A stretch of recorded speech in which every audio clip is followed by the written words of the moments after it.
Uh-oh, Xusana's gone and back in. Hopefully that works. Well, John, do you think we should get started and people can continue to come in as we're opening up here? Well, welcome everyone. Good morning. Thanks so much for coming to be a part of the conversation. I'm Jenna Koloski. I'm the Community and Policy Manager with the Council on Rural Development. I am going to, in a moment, kind of introduce the topic and walk us through the agenda. But this is a call of the Vermont Community Leadership Network. And I first want to have my colleague John Popans say hello and share a couple of network announcements. Hi folks, welcome.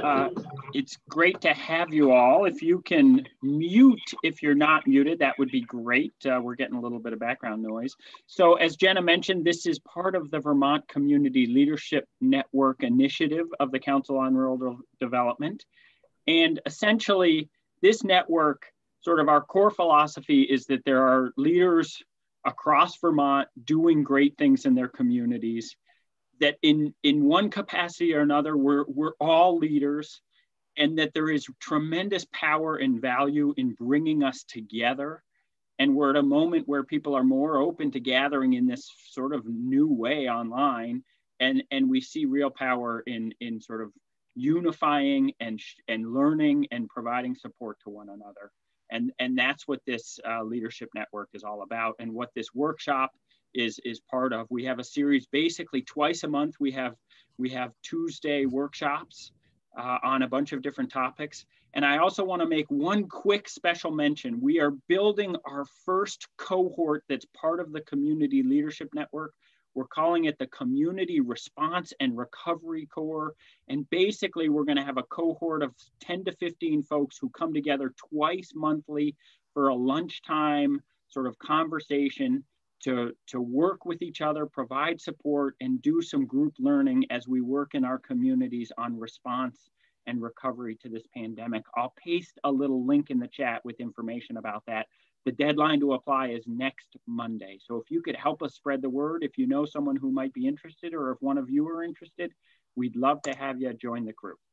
Thanks, Jenna. All right, thank you, John. So let me just take a moment to kind of introduce this topic and run through the plan for the session. And I'm actually going to turn it over to Paul Costello, our Executive Director, to facilitate and moderate the panel conversation. But for those of you that, many of you are very familiar with the Council on Rural Development and our work, but some of you may be new to our work, and we are a facilitative organization. Our core work is to facilitate community conversations around the state, but we also facilitate conversations at the statewide policy level and kind of add up what we're hearing around the state to think about solutions for the future of rural Vermont. And so we are constantly grappling with the question of how to bring people together in a way that people are feeling connected, people are feeling heard, and are feeling engaged in the future of their community and the future of their state.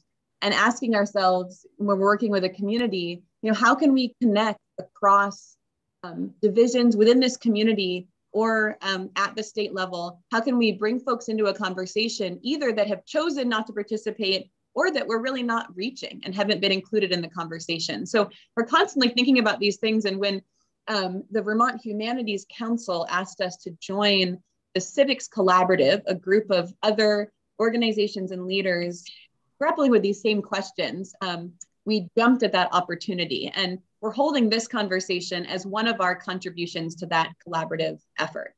And we wanted to look at a question that's pretty big, answering the challenge of democracy.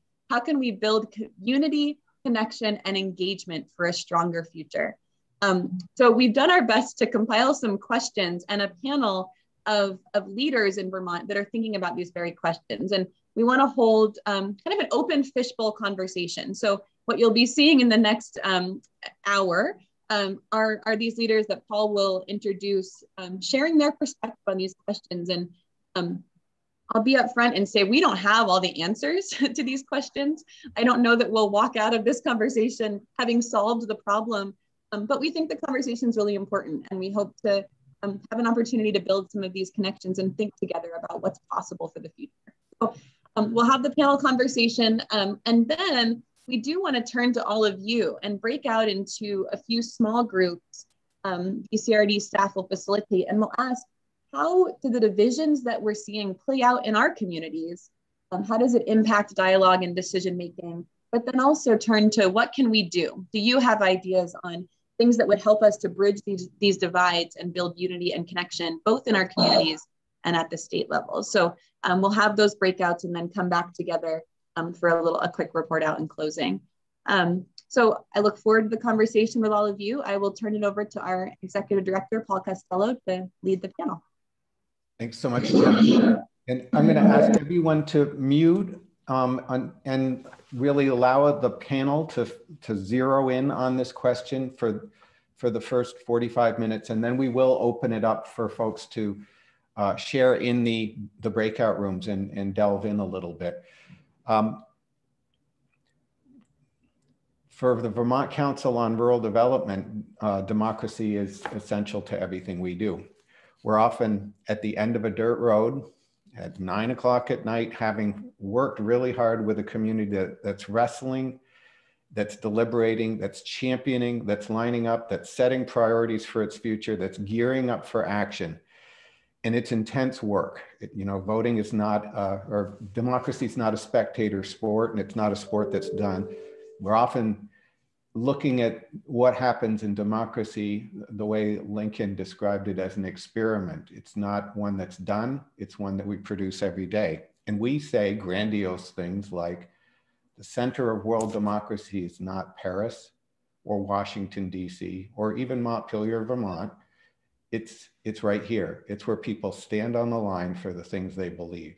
It's where people are dedicated, and not just voting once a year, but they vote with their feet and with their hearts, and they put themselves on the line for a better community every day. And that power is incredibly important. It's important to sort of the Vermont way of life. It's important to the sense of citizenship. And part of our question here is, how challenged is that? We've seen in the last year, national divisions come to the surface and come to points to where a national election was denied in part by many people who would not accept that an election had gone a certain way. We've never had that kind of historic breach of a sense of trust in the way democracy works. There's a deep sense that there are multiple truths and multiple facts, and we don't know what truth is anymore. We used to have external reference. We had a news media that generally had trust. We had a different sort of sense of common understanding of the world that is broken, and where facts are alternated based on politics in some cases. We are gone through the COVID crisis, and we're in an economic period of transition, hopefully to a better world and a better, more prosperous society and a more just society. But we've got our work to do in COVID recovery. We're also having a historic reckoning with racism and with the challenge of racial inequity, where we're looking to celebrate diversity in our country and in Vermont, and systemically advance racial equity, inclusion, and justice. We're also looking at the science around COVID and what science also predicts around climate change, potentially cascading impacts, and the need for rational scientific evaluation and planning to be effective in addressing those needs over time. And so as we think about all these issues, my question is, is democracy in our towns, state, nation in crisis? And if so, what do we do about it? Because we can't be complacent about this as we look to the future. And sorry to start so grandiose. I know it sets this setting as so imperative and so broad, but it feels like it's that big of a question now. So I'm delighted to have with us three people that I have great respect for. Senator Joe Benning from Lyndonville, Vermont. He's one of the 2 senators from the kingdom. Susan Clark, who is you know, a recognized leader in thinking about democracy and how it works in Vermont with her book, Slow Democracy, and all those in favor. She's also the Middlesex town clerk or town moderator. Great to have you with us, Susan. And then Xusana Davis, the director of the Vermont, the executive director of Vermont's Race and Equity Office. And Xusana worked closely with us in the recovery period and has been just a star in helping us all move forward on these issues. So really great to have you with us. And I'm wondering if you would each take a minute and maybe broaden your introduction, but tell us a little bit about your perspective on democracy. And we'll just take a couple minutes and we'll keep a very lively back and forth conversation. And maybe we'll start with Susan and then go to Joe. Sure. Thanks, Paul. Thanks for that inspiring challenge for this conversation. We've got a lot to unpack, a lot to share. Susan Clark, I live in Middlesex. I am the town moderator, and I do a lot of facilitation in communities and education and training around how to get people engaged. And I think we have some very, Vermont is a very place-based environment where we have a lot to share, a lot in common if we can focus on our commonalities. So I'll look forward to talking about that today. Great. Senator Benning. Good morning, everybody. I'm Joe Benning. I come from Lyndonville, where I also happen to be the town moderator, though I'm sorry to say that my town is moving more and more towards the Australian ballot system, which would be a step in the opposite direction of where this conversation appears to be going. I'll just share briefly with you that when I got the invitation for this meeting, Paul had sent me several words along the lines of what he just said to you, and talked about Susan and Xusana being part of this conversation. He said, we are looking for brilliant minds to have a conversation. And I immediately wrote him back and I said, well, what the heck do you want me for? I am struggling, as all of you are, through this COVID system, but I'm looking at what I see as pretty much a golden thread that's contained in it. We are all here today coming from very different backgrounds. I may be the only Republican on the page. I'm not sure of that, but it is really easy for us to divide off into our individual tribes and not communicate with each other. But the only way we are ever going to successfully arrive at a place where we are all comfortable as Americans and human beings is if we have forums exactly like this to speak to each other. And I very much look forward to taking questions or answers or just listening to the general conversation as we go around the table. So Paul, thanks for having me. I'll still struggle to figure out why you associated me with a brilliant mind, but I'm happy to be here. Thanks, Joe. It must be the way you talk. Xusana, we're delighted to have you with us and love to have you do a little more introduction and describe your perspective on democracy. And I'll be asking follow-up questions in just a second. All right. Well, first of all, thank you. Gracias. Thanks for having me here. You know, when I think about this topic and all the sort of other ancillary pieces of it that are swirling around, I keep coming back to this sense of everybody just needs to chill. Can we just chill? And I know that sounds really simplistic and very strange, but I find that so much of politics and so much of our social interactions and our political interactions have reached a point where we're identifying our very character and our very souls and beings with our ideologies and our policies. And what that does is it makes the stakes incredibly high when we try to make policy that's going to fit entire communities, right? And I already took this out of order because I guess I should have done a deeper introduction. So I'll go back to that. Xusana Davis, Racial Equity Director for the state. I work in Agency of Administration and help the state to identify systemic racism, mitigate it, and update, modernize its policies and initiatives so that we can accomplish a few aims. One is to reverse what the governor often refers to as the demographics crisis. And another is just to ensure that our state government is working and it's working for everybody. But I think maybe the main point that I would really like to make here is that I think that my title says racial equity, but in reality, there are so many forms of inequity that give rise to some of the things that we're going to talk about today. And so I see this as an important forum for us to discuss intersectional identities and intersectional issues that that if we could crack those, then I think we could have immense progress and stop bogging ourselves down. So I'll leave it at that for now. Again, thank you all for having me.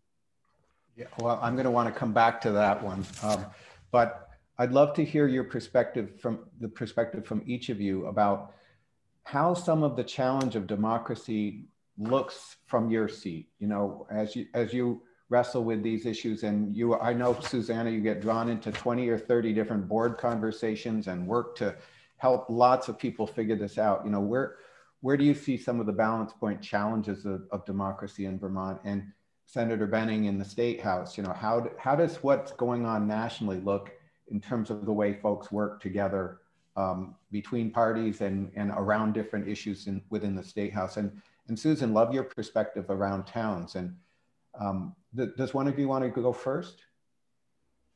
A volunteer? I'll say a few words. Thanks. You know, I think we in Vermont have a real love for this sense of uniqueness, right? That we've got old-timey things, or that we do things the way we've always done them. And I think for a lot of people across the state, when modernization or any sort of changes are proposed, it can create a sense of fear or apprehension among people who feel like they're losing something about who we are as a community. And I think that's important because when we talk about things like democracy or governance, you know, the United States has a very blended system. We borrow from different systems, right? We have some people who say, you know, socialism is horrible, but they love their libraries and fire departments, right? And don't see those as connected. We have some folks who don't want to go outside right now for fear of illness, but still struggle to accept the legitimacy of, you know, doing things by mail or online. And so I think that one of the things that we really have to overcome is this fear that we're going to lose a piece of our identity or our Vermontiness by adapting and by creating new systems that are going to continue to work for people. Great, thanks. Susan or Joe? Well, I guess I unmuted myself before Susan did, so I'll jump in. Okay. Xusana, when I hear your words, I completely agree. And let me say that as somebody who's lived in Vermont for a fairly long time, I think what's important is we identify we are not actually losing anything. What we are finally turning around to decide is maybe all along our society has had elements that we've just never understood as being part of the discussion. So I try to tell people who complain to me in my tribal area, when they say something like, well, we shouldn't have to do that because we've always done it this way. I try to point out that we've always had differences of opinion, and maybe we've walled ourselves off in a tribe in such a way where we've blocked our willingness to listen to the fact that we have had other segments of society that have just never been part and parcel of the general discussion, and they need to be. So as I move forward, I always try to take advantage of situations just like this. If any of you have the opportunity to attend an organization's forums called Building Better Angels, I would really urge you to do so. It brings together people from all different political walks of life. One of the first things they tell you is leave your political faction outside the door when you walk in. You'd be amazed to see what happened when people just sit down and talk to each other. Paul, I agree that the national situation is terrible, but we can't solve the national situation from the top down. It just will not ever happen. And we ourselves at the bottom of the totem pole, if you will, for who people are in the world. I don't compare myself to anybody at the national level. I just don't have that kind of power or exposure. But those people have all been postured into their given situations, generally by people like us. And if we don't learn how to change how we ourselves associate with each other, they never will either. So my whole intent in being here today is to open that conversation, to let everybody know that I'm okay. I do things exactly like most of the folks on this screen do every day. And in Xusana's words, we all just need to chill.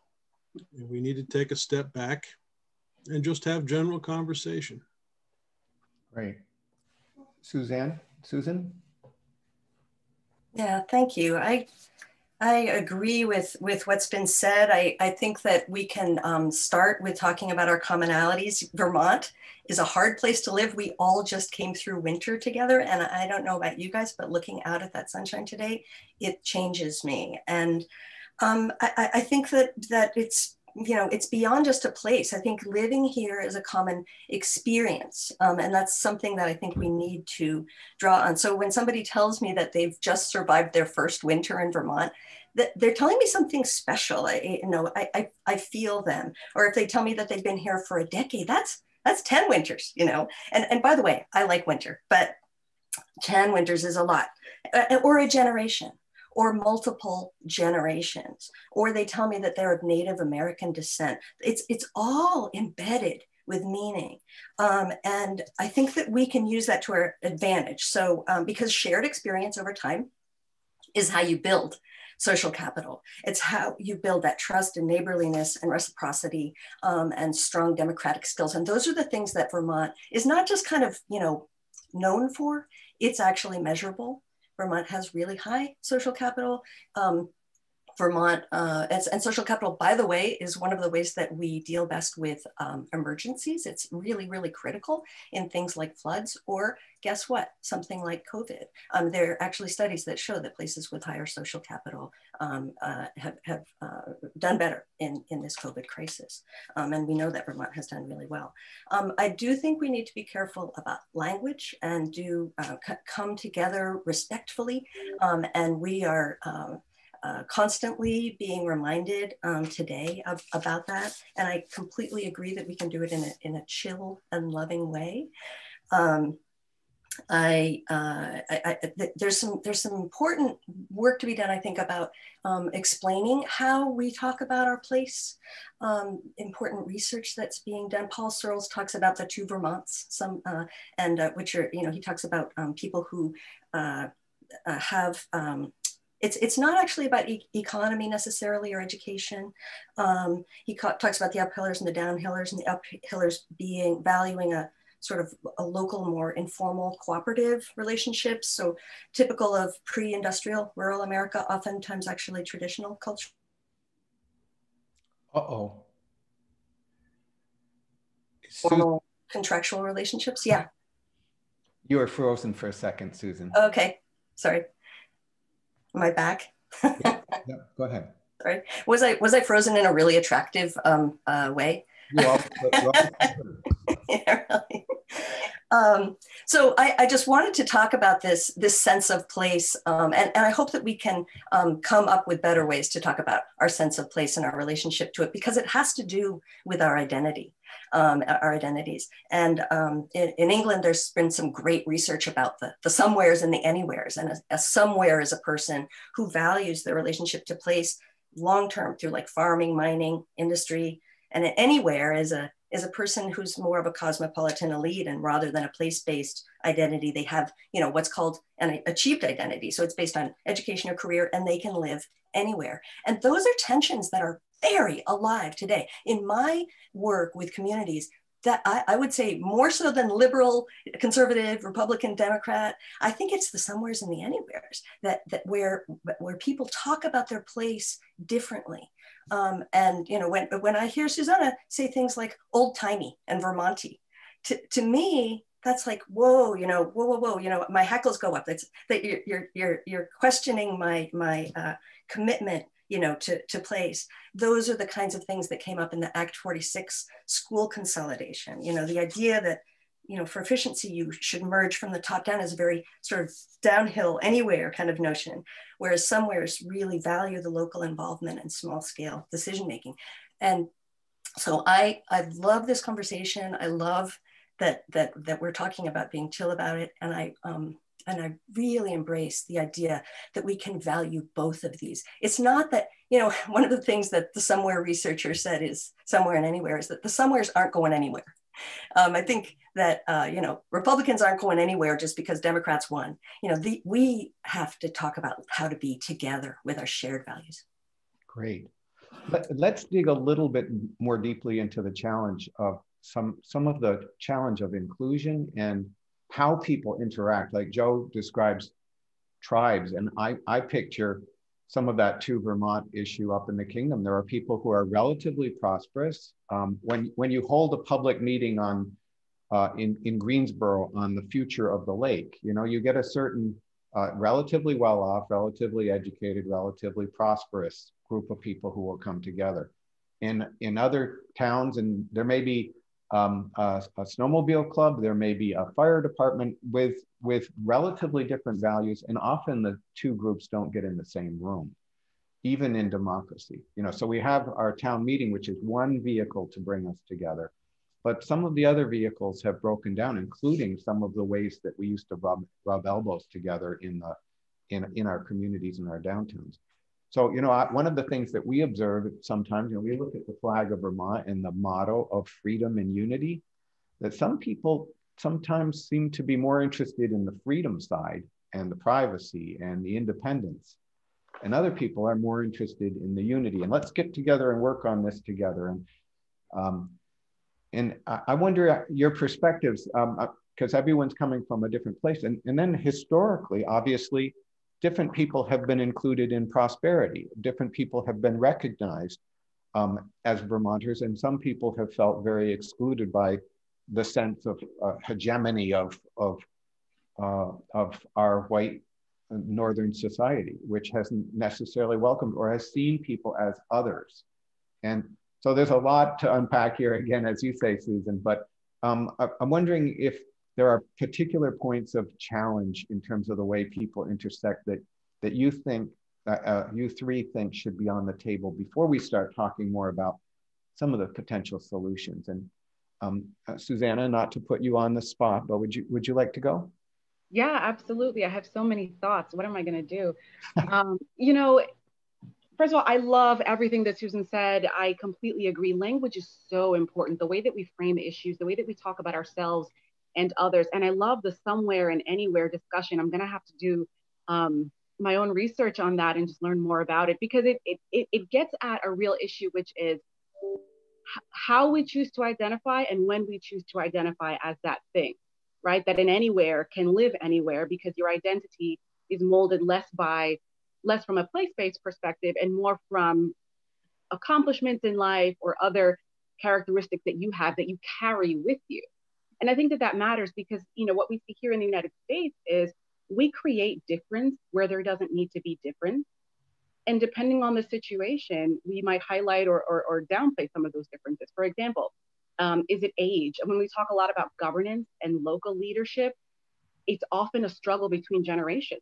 Apparently everyone hates my generation and thinks that we're incapable of leadership, which, you know, ouch. But, you know, so a lot of times we're talking about a generational divide. Sometimes it's about race and ethnicity, even though, you know, for example, Vermont is an agricultural state, and a lot of the people we have in the refugee community come from agricultural societies. It seems like a natural fit in many ways. And yet there's this tension, or maybe family status. How many times have I heard a person say, well, if you don't have kids, you can't have an opinion on child rearing or education. And it's like, okay, but I used to be one. So, maybe. So the idea of who's allowed to participate in discourse based on who you are. Well, you're not from here. How would you know? Or, well, I was on a panel recently and I heard someone say, I guess I'm not a real Vermonter. I've only been here for 10 years. And I thought, oh my gosh, how many holes am I going to have to get in my punch card before I can, be in the club? So I think all of that is so important. But this idea that we create difference where there doesn't have to be, I think is really important, because acknowledging different needs of communities is really important. And that's one of the things that we try to do in equity work, right? Saying that, hey, listen, the solution that you devised isn't working for everybody. And it was designed to fit people like you. It was designed to oppress people like me, and we're gonna have to make some changes, right? So there's that acknowledgement, and that's important.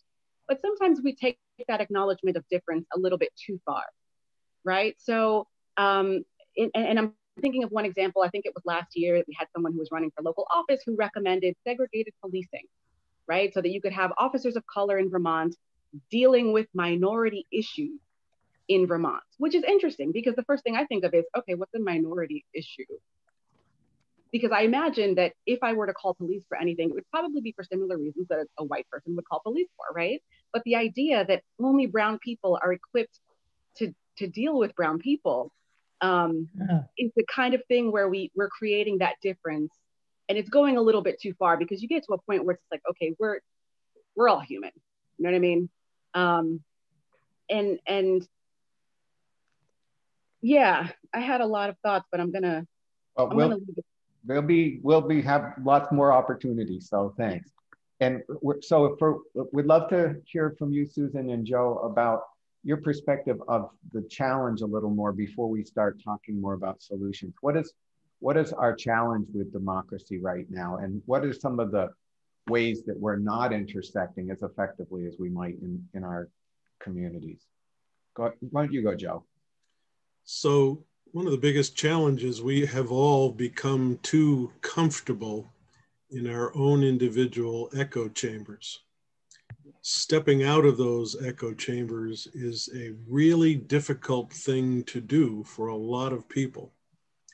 Suzanne, I was kind of chuckling when I heard you say that some people hate your generation. Us old folks don't hate your generation. We're just afraid you're taking over, and that scares the hell out of us. And I'm saying that tongue in cheek and with a little bit of laughter. I don't see how I can step out of my 60-ish year old age range and do that easily. So reaching out to somebody who's in their 20s is problematic, and vice versa on many occasions. But I will point to Susan's earlier statement about how she loves winter and say, I don't know anything that can bring people together quicker than somebody who's stuck in a snowbank on the roadside. It doesn't matter where you come from or what you look like or what your thoughts are about any particular thing. Everybody suddenly recognizes somebody's stuck on the side of the road, and we come together very easily.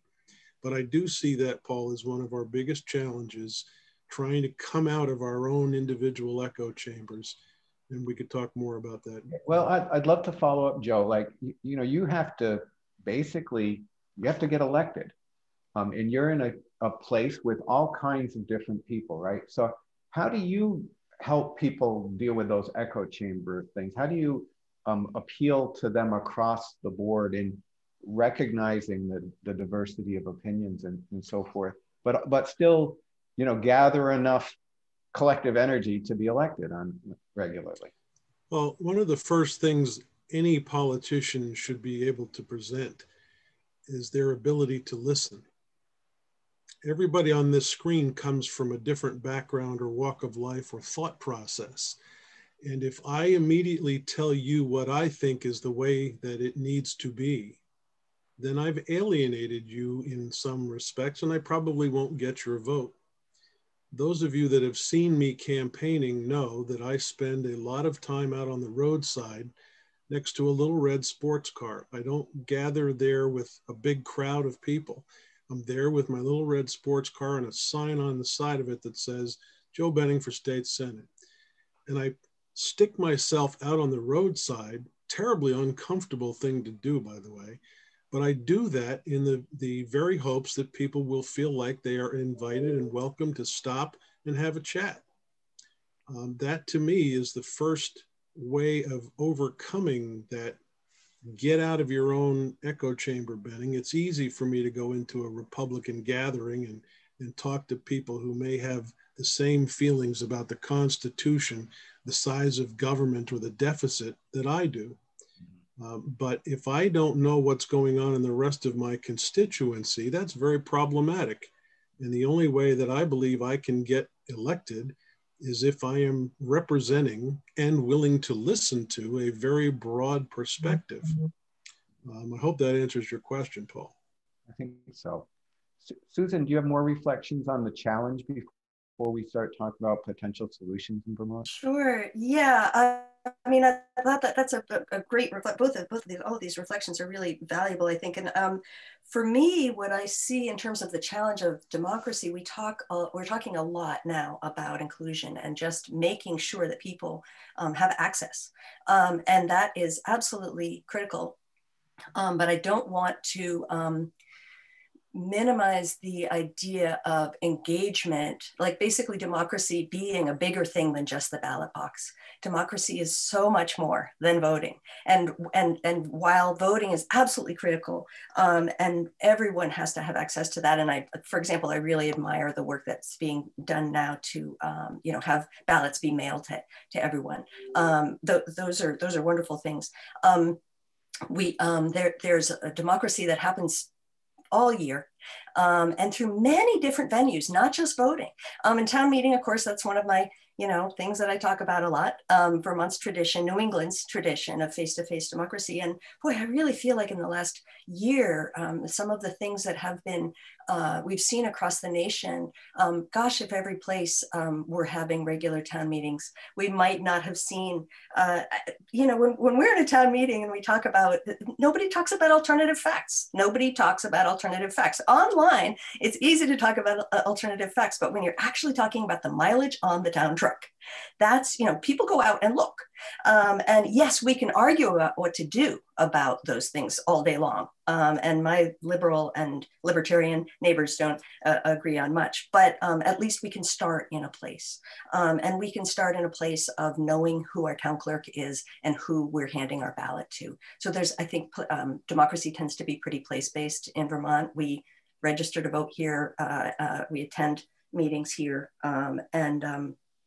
and we spend time with people that we disagree with. And sometimes, as Senator Benning said, we're pulling each other out of ditches. Sometimes we're pulling each other out of holes that we've dug ourselves in the middle of town meeting, where we've kind of gotten ourselves, this far into an argument and realized that we actually agree with the other guy. You also use the word bubbles. And when you talk about the digital media, Susan, I'd love to hear your reflection on, do we cycle into bubbles that feed our sense of self, at the same time tell us we're right all the time and that we don't need to think about the opinions of others? Is that part of the problem in terms of the way media cycles to us, and we are reinforced sometimes for seeing other people as enemies, or people to discount, or people where we're taught to see the worst in everyone else? Those media silos are incredibly dangerous. I totally agree, Paul. And I think that's one of Vermont's superpowers. I don't think Vermont is exceptional at all. I don't think Vermonters are exceptional. But I think there are some systems that we should be examining for their successes. And I think one of those is the fact that we regularly ask people to come together with people they disagree with. And basically say, you know what, by the end of this, we need to figure out a way to move forward together, and do that on a regular basis, year in, year out, decades, centuries of those kinds of connections. We see that way we can see each other as people, not as caricatures, which is what you're talking about, Paul. Let's think cases. Are there bright spots today that you see? Senator Benning, a point of mutuality in the legislative dialogue, or Xusana, places where people have reached across and made progress. Initiatives, places, people where you see people engaging across divisions and building unity and trust. Are there instances that could be windows that could help educate us all? And not to put anyone on the spot, is there someone who has a thought on this one? Well, Paul, I don't know whether or not your invitation to me came immediately after my most recent op-ed piece, but I use the example of my first day in the legislature when all of the veterans emptied out of the room to go wherever they had learned to go. And the newbies who had just been sworn in for the first time, there were 4 of us sitting there. We're still sitting there, and one of them sitting in front of me turned and asked if I'd like to go to lunch. His name is Philip Baruth. Now, I don't know if any of you know Philip Baruth, but if you do, you probably know he is completely the opposite in most political regards. He comes from an urban environment. I come from a rural environment. We have very different viewpoints on certain things. Last week, we argued very much against a bill that he had proposed, but we've been going out to lunch, well, pre-COVID, once a week. And that simple ability to transcend whatever debates we have and still communicate with each other is critical in this environment. I would love to have conversations with anybody on this screen at any time, especially if you are somebody that looks at me and says, how does this old fogey fit into life? What could he possibly offer to a conversation at lunch with me? But those are the critical first steps that we all have to learn to take if we're ever going to get this message to reach all the way up to the top and affect those people who are talking about alternative facts. I don't see any other way for that to be resolved, because we ourselves at the ground level are responsible for having that conversation with ourselves first, before we end up with elected representatives at the top who reflect our values. That's great, Senator. Thank you. Xusana, do you have reflections on this? And I like the way that he framed it. You build a personal connection, and you listen, and you have that dialogue. Do you have examples, Xusana, in all the different rooms you're in? I know it must be like a fire hose, but you have some stories to tell? You know, I've seen a lot of things that have come up in terms of initiatives and bill proposals and other things like that. And what I think a lot of them have in common, well, I can say, just speaking as a member of a few different marginalized groups, women, people of color, immigrant family, you name it.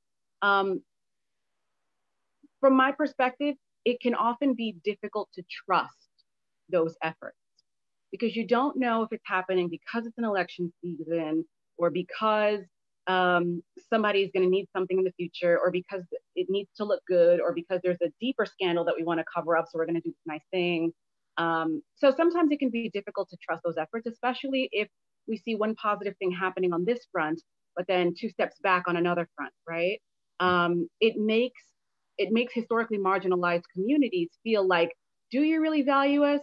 Because on the one hand, you want to push us to do certain medical interventions or drugs or what have you, because you care about our lives, but then you're murdering us in the street. So do you care about, so it can be confusing sometimes. And so for that reason, I feel very positive about a lot of the things that the state is doing. And yet I also want state leaders to recognize that it takes time to rebuild that trust, right? We know that the state has had an extremely ugly history with its indigenous population. This remains unceded land. As recently as the 70s, the state, people Abenaki women were being sterilized here. So now I've heard from a number of people in the indigenous community that they don't intend to interact with BDH or, the vaccine rollout or what have you, because they still feel that fear from the Indian registries from back then. So it takes a lot of time to rebuild that trust.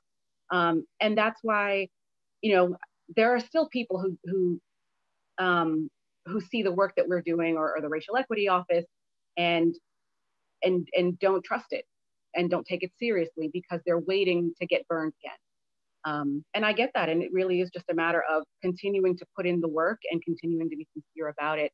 The other thing that I really, really wanted to say, and I keep forgetting to say it, so I'm just going to throw it in now, is one of the things that I think we really have to do, and I guess this speaks to solutions, is there are certain acknowledgements that I think we have to make, not just as a state, but also as a collection of communities.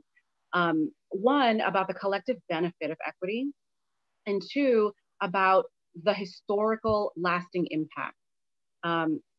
And for me, the collective benefit piece is so important, and I talk about it often, because a lot of times when we think about equity measures, and I don't just mean racial equity, I mean equity for the LGBTQIA+ population, people living with disabilities, people experiencing homelessness, poverty, et cetera. When we talk about any kind of equity work, a lot of times people in dominant groups say, well, that's just for them, or that's a handout for these people. But so many of the benefits that have ever been conferred upon historically marginalized groups always benefit people in dominant groups too. It's just a fact. I mean, for example, childcare, that's not a women's issue. If you've ever known or cared about a child, it's your issue too. Does it affect you if your kid is home alone? Then it's not just a woman's issue, right? Wage equity isn't just an issue for brown people. In Vermont, our state economy would have been $500 million larger in 2015 if we had just paid people the same across racial groups for the same work. You have civil liberties as a person. If you're arrested and you are read your Miranda rights, that's because Ernesto Miranda, a Latino man, had a case go all the way to the Supreme Court that conferred those rights upon you. You know, civil liberties in schools. We know that free and fair education, Title IX, you name it. A lot of the title things happened on the backs of historically marginalized groups. And now these are rights that everybody benefits from. So I think that's really important. And then also the acknowledgement of the historical lasting impact of injustice is important. And it's a strange analogy, but I think about it almost like credit scores. You know, they say, and by the way, credit scores were invented in '89. So we are very much the guinea pigs of that, by the way. But you know what, they say like certain strong negative marks on your credit history drop off after 7 years. And it's almost as if they didn't happen at that point. And I think in a lot of ways, people see society that way. They say, well, slavery was so long ago. How long are you going to be mad about that? Or, yeah, but, that's 50 years ago. We stopped sterilizing Indigenous women. I mean, or what have you. Or it's like, how long are you going to focus on that? Okay, fine. We murdered a bunch of you and swindled you out of things that never belonged to us. And now we're keeping those things and giving you an allowance or whatever. And the thing is, I guess we have to ask ourselves a question philosophically. How much time has to pass before we just decide to let injustice stand?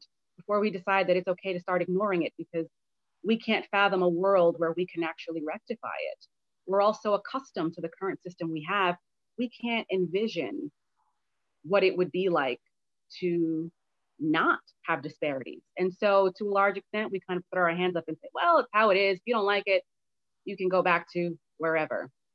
So anyway, I might have drifted a bit from the question, but I didn't want to forget that one again.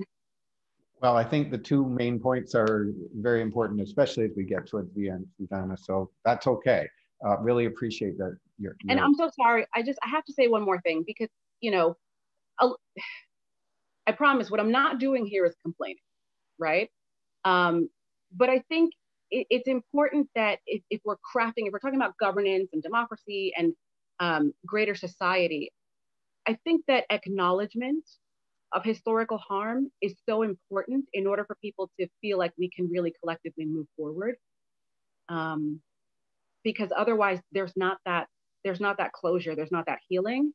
And then that kind of, it rots and it remains in place. So yeah, I think I would like to see us move away from the language of complaining or playing a card versus just saying, we've never fully reckoned with things. And it's starting to hurt a lot. So anyway. No, thanks so much for your clarity. Really appreciate it. Susan, do you have thoughts on points of progress or ideas or thoughts moving forward based on what Joe and Xusana have shared? Oh, these are such powerful topics. I'm just buzzing, as I'm sure the others are as well, because there's just so much more to say. And I totally agree with the fact that we need to reckon with our past. We need to understand our past in order to move forward. And there are tremendous injustices that we need to recognize as Vermonters around race, around Indigenous peoples, around immigration. Certainly, we talked about the issues that, French Canadians. I mean, we all grew up with different biases, and an anti-rural bias is part of that as well. I mean, in the 1930s, the federal government proposed purchasing 55% of Vermont. And emptying it out of its rural people, because this was submarginal land and these people didn't even know how unhappy they were. They didn't know how much misery they had been through. And it was only George Aiken who was like, wait a minute, these are real people and these are real places and these communities matter. And no, we're not going to take you up on that. This kind of assumption that people somehow can be judged from the outside and can be manipulated by people who know better is something that it creates generational trauma, I think. And yet there are things that we've done in the past that worked really well. The Civilian Conservation Corps was this fabulous national program where we brought people in from outside and enriched our communities. People of lots of different backgrounds, and this is how we built our dams, and it's why we don't flood now, and employed lots of Vermonters. It was about dignity, it was about respect. So I think we can learn from our past in that way, and bring those things forward. I want to tell a fun story because this is such hard work. And some of you probably saw in the news that Peachum this year asked their kids to name their snowplows. And the reason this has to do with democracy is because they did it in each grade in the school. They went through a whole democratic process to figure out what were the names that they wanted to name these snowplows. And so this was involving kids in democracy, and it was involving kids in their community as well, because they see their snowplows go by, the school bus every day. And they know that their parents are going to be voting on their options of naming the snowplows at town meeting. So this was very much of a link between school and town. And the adults, got to see that their kids were learning democracy. So here we are talking about, whether you should name the snowplow Sparkles. You can imagine what the road crew thought of that, or ice cream, or, Frosty, or Got Snow. It's a fun story, but it is how we integrate democracy and community in a regular basis from our tiniest people onward, that we are a community and we are a place. So I think that there are ways that we can do this positively. Thanks so much, Susan.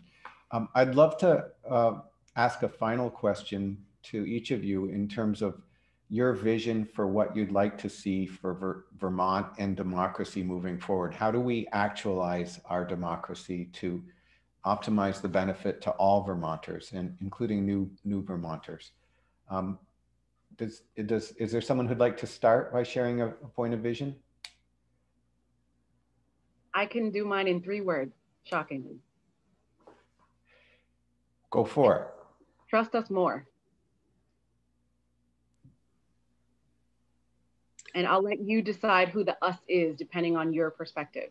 That's a great one, Xusana. I think that's a great challenge to our listening and our perspective and our, feeling that the depth of what different people's experience is. And I think that's a great thought.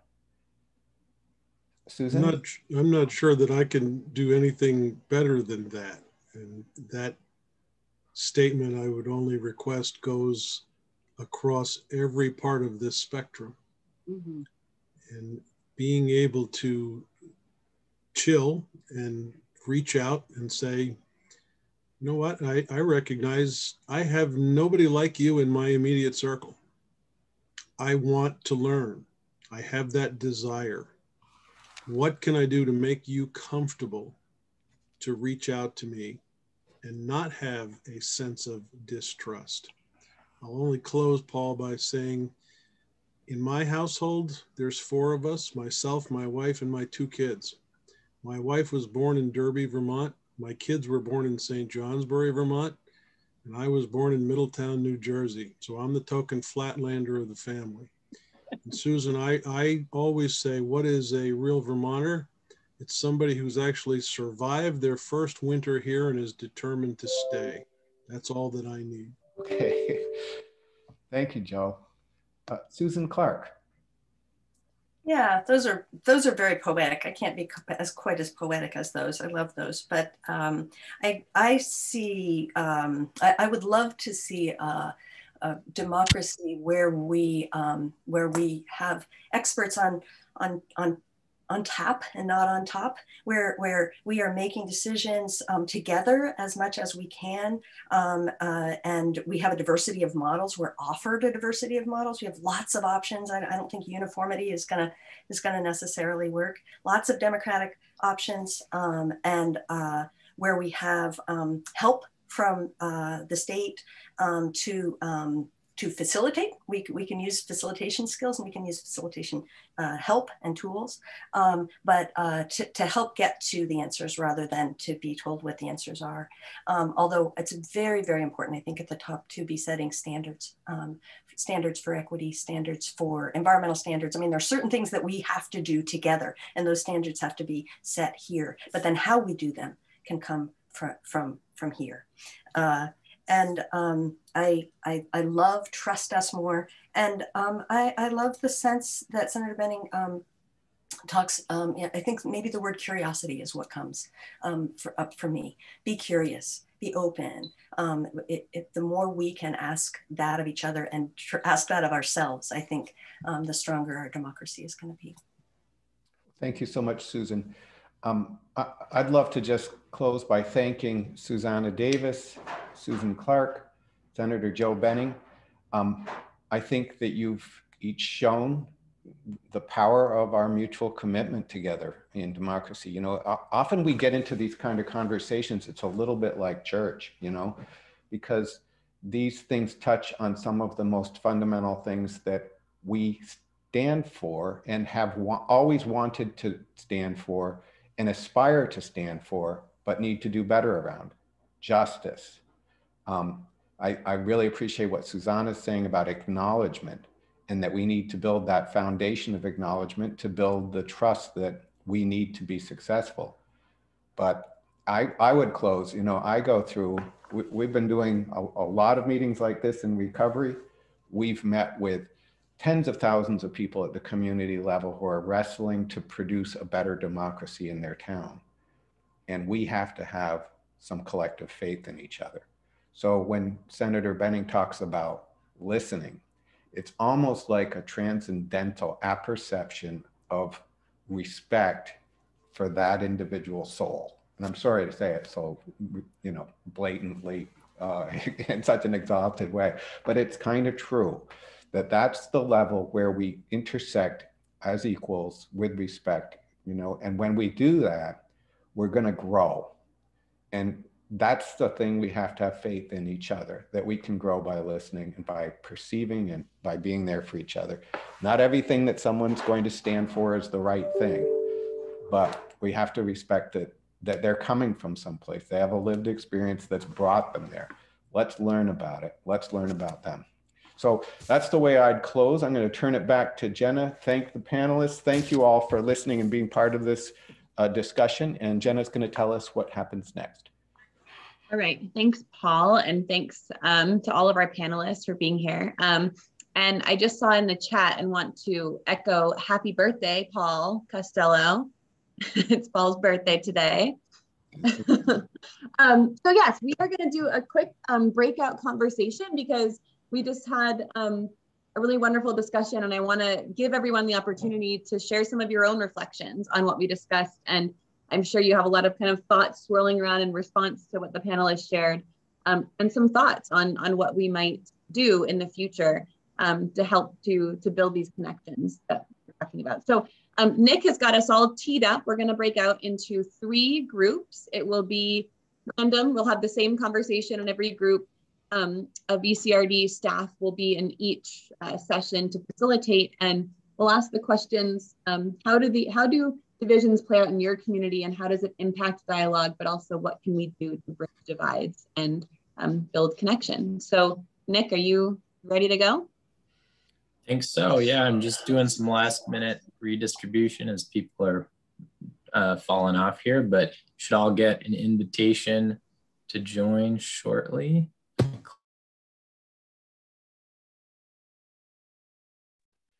Hey, everybody. Oh, look at this. How did I get so lucky with this crew? Whoa. Holy smoke. And Senator Benning, just to acknowledge, we know you may have some legislative work, so I hope you feel no obligation to stick around. Actually, I'm on Zoom so often with the legislature. This is a refreshing change. You know, what we find at VCRD, actually, I'm just going to turn on.